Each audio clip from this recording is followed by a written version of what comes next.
Bismillahirrahmanirrahim. Assalamualaikum warahmatullahi wabarakatuh.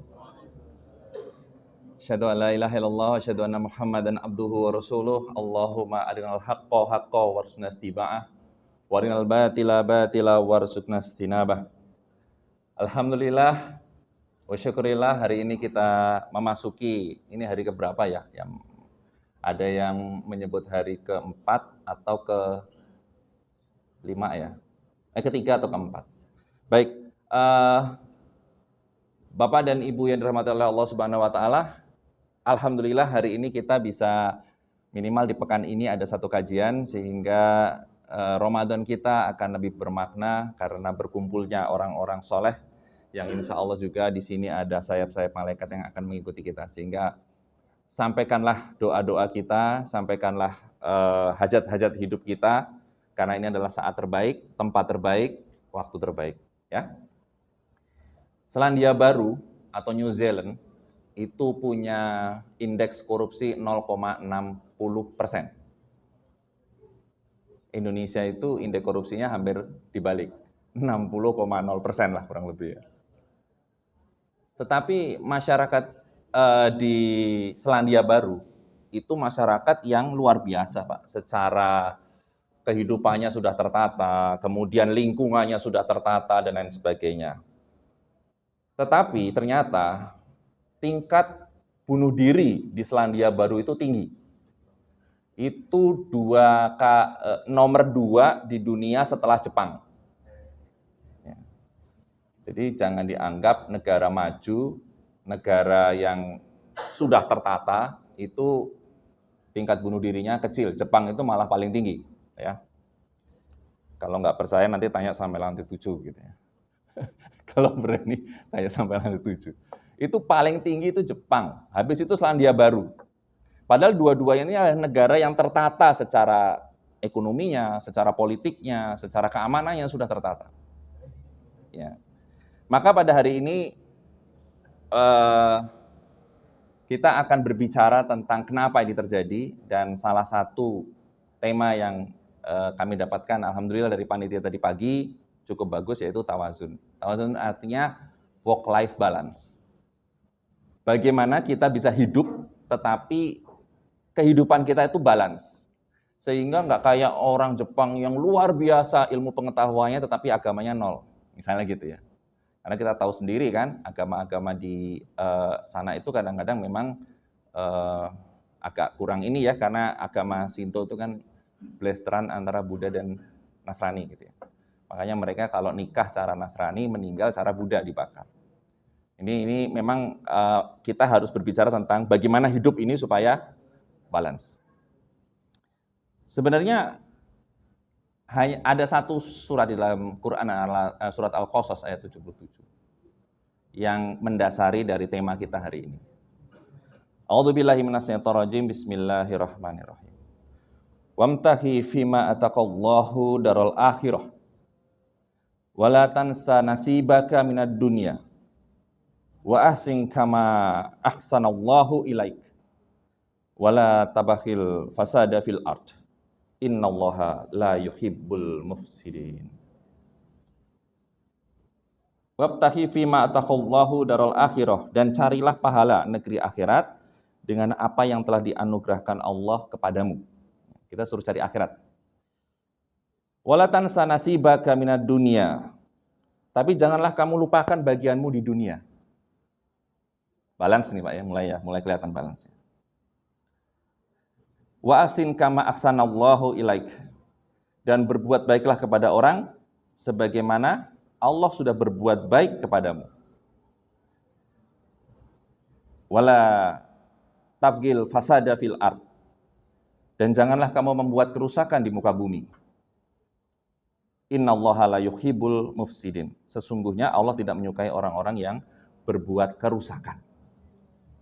Jadi kalau kita melihat di Al-Qasas ini, kita bisa mapping menjadi 4 item penting. Yang pertama, orientasi hidup kita itu akhirat. Dalam surat Az-Zariyat jelas, wala khalaqtul jinna wal insa illa liya'budun. Tidaklah aku ciptakan wala khalaqtul jinna wal insa illa liya'budun, tidak aku ciptakan jin dan manusia kecuali untuk beribadah. Jadi orientasi kita adalah ibadah akhirat. Ya. Kemudian yang kedua, kita tidak boleh melupakan dunia. Kita tidak boleh melupakan dunia. Ya. Karena kalau bapak-bapak tahu sahabat-sahabat dekat Nabi itu yang punya electoral threshold paling bagus, Pak. Khulafaur Rasyidin itu. Mereka secara politis hebat, secara keuangan, Pak, fulus kuat. Abu Bakar itu pengusaha, Umar itu pengusaha, Utsman apalagi gitu ya. Ali juga gitu. Yang jadi sahabat dekat Rasul itu, walaupun Rasul itu pada awalnya adalah mengkondisikan Islam itu adalah dari para budak, makanya disebut umat ya. Ummah itu kan budak ya. Tetapi pilihannya Rasul untuk menjadi sahabat terdekatnya, menggantikan beliau menjadi Khulafaur Rasyidin, itu orang-orang yang memiliki dunia mateng, Pak. Gitu ya. Maka ini adalah salah satu bagaimana kita bisa membalance hidup ini dengan bagus. Akhiratnya oke, dunianya oke. Kemudian yang ketiga, kita bisa mapping, Allah di sini meminta kita untuk melakukan berbuat baik dan jangan berbuat kerusakan. Artinya apa? Kita harus beramar ma'ruf, nahi mungkar. Ini tugas manusia ini. Nah, mari kita sedikit-sedikit bedah ya. Saya tambahin lagi Warren Buffett, seorang miliuner ya, yang punya Coca-Cola itu, sekarang saham Coca-Cola. Itu beliau pernah bicara bahwa saya tuh tinggal menunggu kematian. Kenapa menunggu kematian? Karena semua apa yang ada di dalam urusan hidup di dunia ini sudah saya rasakan. Tapi yang belum saya rasakan itu kematian. Nah, disinilah orang akhirnya, kalau orang Jawa itu apa ya, ngelangut ya, kalau orang ini. Sehingga dia bisa bunuh diri kalau orang itu tidak punya agama yang kuat. Karena yang dia tunggu itu tinggal kematian gitu. Nah, oleh sebab itu maka kita harus berbicara bahwa bagaimana tawazun ini, hidup balance ini harus dimiliki, khususnya kita yang kerja di kantor. Ya. Melek itu apa sih bahasa Indonesianya apa ya? Melek itu ya susah. Pokoknya ya itulah ya, tahu sendiri lah, tidak tidur lah gitu ya. Itu kebanyakan kan di kantor, Pak ya. Begitu sampai rumah langsung istirahat sebentar, tidur gitu. Terus di mana waktu kita bisa untuk laporan kepada Allah? Terus di mana kita bisa mengambil pundi-pundi pahala kita untuk akhirat? Ya salah satunya di kantor. Jadi bagaimana kita memanfaatkan kehidupan di kantor itu untuk kehidupan ibadah. Nah itu. Nanti akan kita sampaikan juga bagaimana cerita tentang, atau bagaimana salah satu trik yang diajarkan oleh Rasul ya. Baik. Pertama kita bicara tentang orientasi akhirat. Artinya apa? Kita harus memiliki risk assessment terhadap kehidupan kita sekarang. Kalau kita mau tender, harus ada namanya risk assessment. Harus ada yang namanya risiko-risiko apa yang mau kita kerjakan, ini ada risikonya apa gitu. Itu harus punya, Pak ya. Jadi bagaimanapun juga, apapun tindakan yang kita lakukan di dunia, itu risikonya harus dipikirkan akhiratnya. Misal ya, tanpa mengurangi rasa hormat nih Bapak-Bapak ya. Kalau saya mau menyalurkan hobi, apalah itu namanya hobinya, misalnya motor-motoran gitu ya, sama teman-teman sampai kemana gitu ya. Itu kita harus berpikir risiko akhirat, Pak. Kalau seandainya terjadi apa-apa pada diri saya nanti, kecelakaan lah, nauzubillah min dzalik ya, di jalan. Kecelakaan saya itu, meninggalnya saya itu dalam kondisi syahid apa tidak hitungannya. Kalau hanya luntang-lantung ke sana ke sini, nggak ada unsur ibadahnya, maka meninggal kita bukan syahid. Makanya usahakan meninggal kita sebaik mungkin, di posisi yang bagus. Artinya apa? Kegiatan-kegiatan kita ini dipenuhi dengan kegiatan-kegiatan yang kalau seandainya meninggal di dalamnya kita syahid. Makanya jangan mengumbar hobi-hobi yang kira-kira kalau kita ada sesuatu di situ kita nggak syahid meninggalnya. Sayang, Pak. Mungkin bukan cuma kita yang sedih, keluarga juga sedih. Ya. Lagi joget gitu ya. Meninggal gitu kan. Itu yang sedih bukan cuma kita loh Pak, keluarga kita tuh juga sedih. Kemarin kenapa Bu, suaminya meninggal? Iya lagi joget. Itu kayaknya agak nggak enak itu. Makanya kemarin ada peristiwa, joget mungkin di kafe gitu ya, tapi karena ada temu alumni lah, meninggal kena jantung. Itu sampai keluarga itu memohon kepada YouTubernya untuk tidak menayangkan kejadian itu. Karena malu Pak. Makanya kita harus tahu kemana kita mau pergi, dan ketika kita ada sesuatu di situ, kan kita nggak tahu nih malaikat ngambilnya di mana kan. Itu rahasia Allah. Nah, justru karena ini rahasia Allah, maka kita harus menjaga kondisi.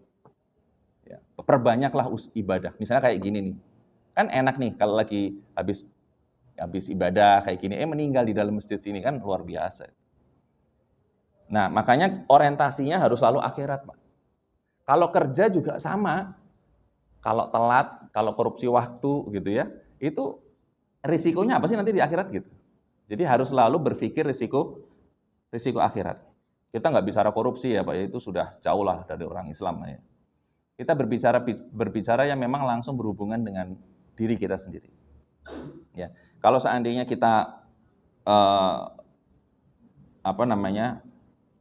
makan gitu ya, makan kita tuh makan apa sih? Halal nggak sih? Kita pasti nggak yang kita makan itu halal gitu. Karena Majelis Ulama Indonesia sudah bilang loh Pak, semua yang makanan itu yang ada selama belum ada sertifikasi halal itu subhat. Jadi belum tentu haram, tetapi kehalalannya tidak ditanggung. Selama kita masih suka makan-makan seperti itu Pak, nah maka perut kita, itu Umar bin Khattab pernah bilang, ya kalau seandainya makananmu aja nggak jelas, gimana doamu jelas gitu kan, dikabulkan apa enggak. Maka makanan kita harus dicek, sesuai enggak, sertifikasi halal enggak. Ini harus dipastikan. Ya, jadi sekarang kita juga udah nggak mode Pak ya, cari-cari makanan-makanan yang aneh-aneh gitu ya. Apalagi yang ada oleh-oleh dari Jepang itu harus dilihat benar. Karena kita kadang-kadang masih salah kaprah Pak, kalau dapat oleh-oleh dari Jepang itu, ini nggak ada babi, nggak ada alkohol. Gitu.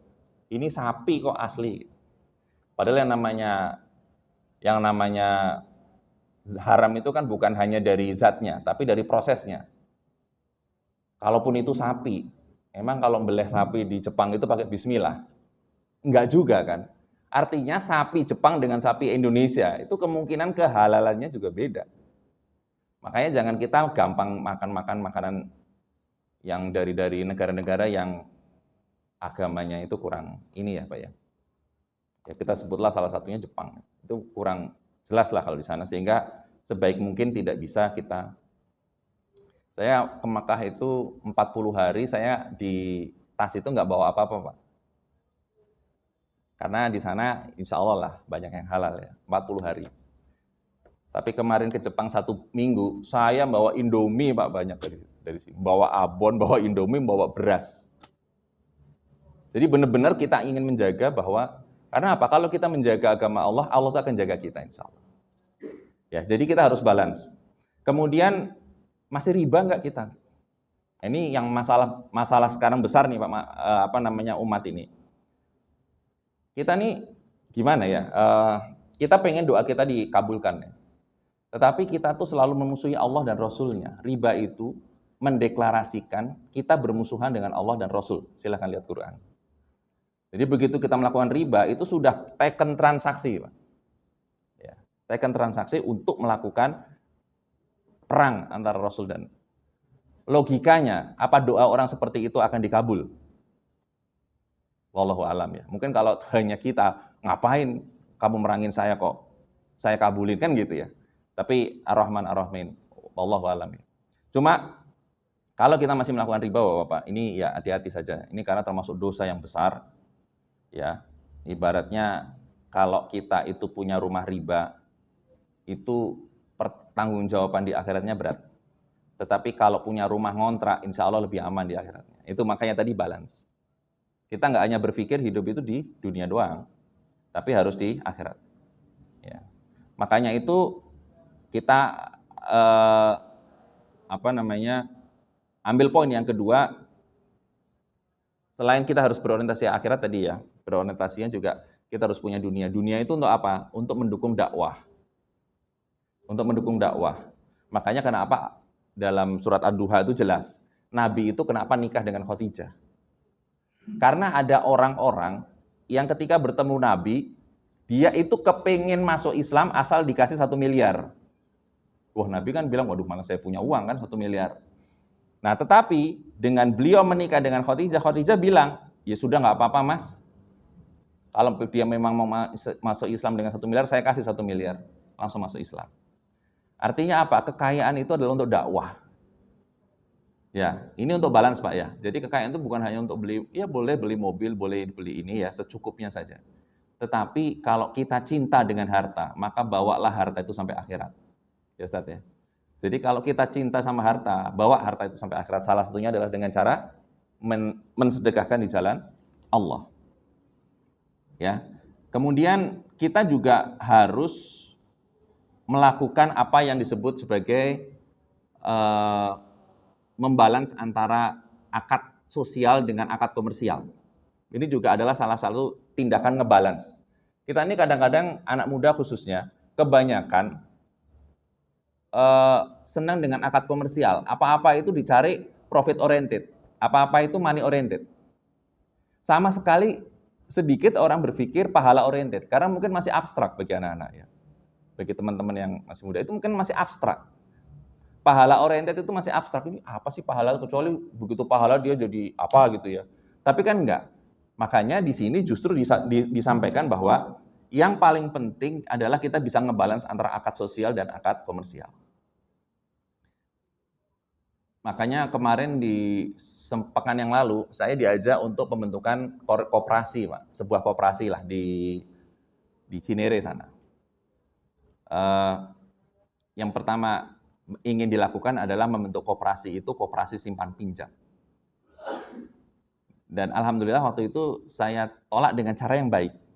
Bahwa yang namanya koperasi itu sebetulnya akadnya ini mau komersial atau mau sosial. Karena banyak koperasi yang melakukan simpan pinjam, tetapi dia pengen profit, berarti dia mengambil keuntungan dari simpan pinjam. Dan itu haram. Makanya koperasi itu harus jelas, koperasi simpan. Makanya dulu pertama kali saya di IKPT, dulu ya dikasih disodorkan form koperasi, saya tunggu dulu. Ini koperasinya ada simpan pinjamnya enggak? Kalau simpan pinjam ada bunganya enggak? Karena hati-hati Bapak-Bapak. SHU itu kita harus lihat.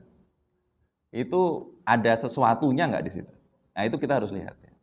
Jangan sampai lah kita harus jaga paling berapa sih nilainya ya. Kalau kita ke Bank Mandiri ini, ke Bank Mandiri bawah ini, silahkan dihapus Pak bunga-bunga itu.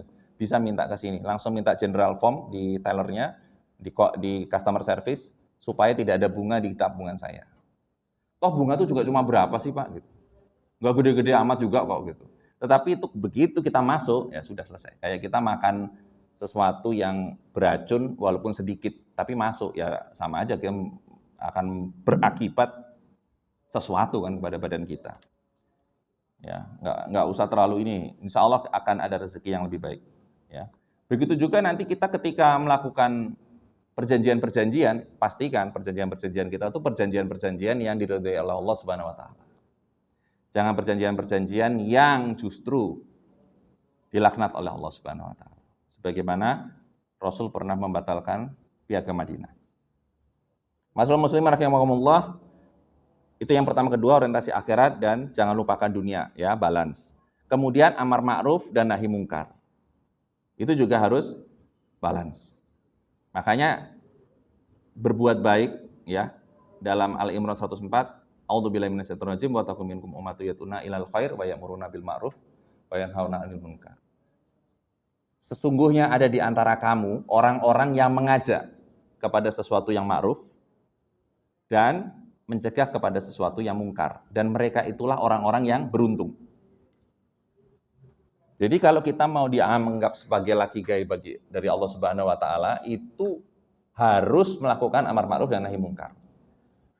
Dengan cara kita masing-masing, ya. Syukur bisa berdakwah lebih bagus. Karena dakwah itu tendangannya lebih kencang, Pak.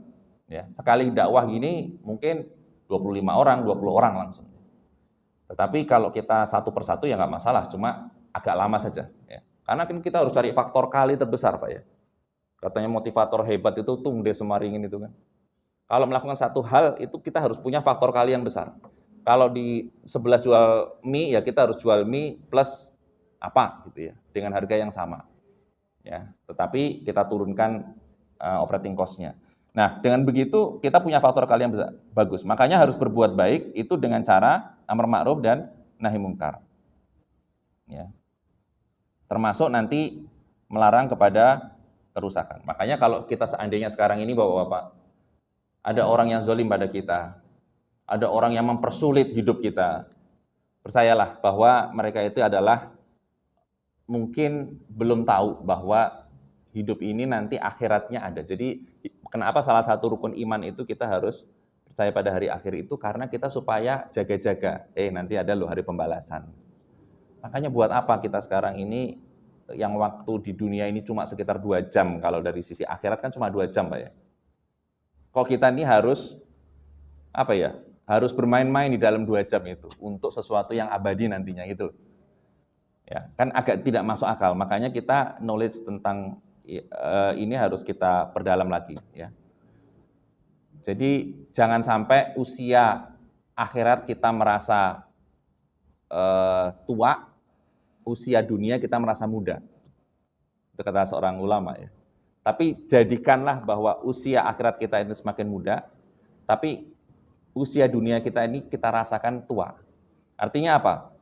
Kalau kita merasa kita muda dengan usia dunia, maka kemana-mana kita hura-hura. Masih muda ini. Tapi kalau kita merasa muda usia akhirat kita justru mencari ilmu kemana-mana. Sampai kita sendiri tidak tahu bahwa ilmu kita sudah banyak gitu ya. Tetapi kita nggak tahu gitu, karena justru semakin banyak belajar kan semakin merasa kita berkurang, tidak merasa berilmu. Ya, makanya kita harus melakukan berbuat baik dan menghindari kerusakan. Sehingga kita harus selalu menjaga bahwa inilah yang disebut sebagai yang disebut Allah adalah sebagai orang-orang yang tidak melakukan atau yang disukai oleh Allah atau yang beruntung di hadapan Allah. Ya, selain surat Wal-Asri itu. Nah, ini mungkin yang pada kesempatan hari ini bisa kita sampaikan. Mudah-mudahan ini semua kita bisa balance dalam hidup kita. Kalau bisa kita kerja sambil berdakwah. Jangan kerja terus gitu ya. Terus akhirat kita di mana gitu ya. Ya kita harus kerja tetapi ibadah. Harus ada ibadah. Balance saja sebenarnya, beberapa ulama bilang balance saja sebenarnya salah itu Mas. Akhiratnya harus lebih tinggi daripada dunia kita. Ya, makanya rugi Pak kalau seandainya udah capek-capek ya. Sama capeknya nih ke kantor dari pagi sampai sore sama. Cuma satunya dapat akhirat gede, satunya cuma dapat dunia. Padahal sama capeknya, sama lelahnya. Maka kita harus isi dengan sesuatu yang atau berkontribusi di dalam acara dakwah. Seperti ini kan, di sini kan kompak tuh tadi ada Pak Reza sebagai ketua di PIK ya kan. Kemudian ada Mas Widi yang pegang kamera. Ini semua ada dakwah, ada Mas Andika yang nyatet. Jadi nanti ketika catatan itu nanti akan dimasukkan ke description di YouTube. Jadi semuanya berusaha mencari apa ya kira-kira saya bisa berkontribusi pada dakwah. Kalau memang kita nggak bisa dakwah, kita panitiain lah, kita kita sumbang lah minimal gitu ya untuk dakwah. Gitu. Ini luar biasa nih. Alhamdulillah nih. Kemarin beberapa waktu yang lalu kan kalau nggak puasa kan kita ngadakan kotak hijau. Ya Bapak PMT juga ini untuk kotak hijau termasuk Pak Rifki, alhamdulillah syukron. Beliau juga termasuk banyak menggagas untuk mendonasikan. Nah ini hal-hal seperti ini minimal kita berkontribusi kepada jalan Allah supaya kita ke kantor nggak cuma capek doang. Ya. Mudah-mudahan ini bisa menjadi sedikit masukan saja bagi Bapak-bapak. Kalau ada kesalahan kami mohon maaf. Kita tutup dengan kafaratul majlis. Subhanakallahumma wa bihamdika asyhadu an la ilaha illa anta astaghfiruka wa atubu ilaik. Assalamualaikum warahmatullahi wabarakatuh.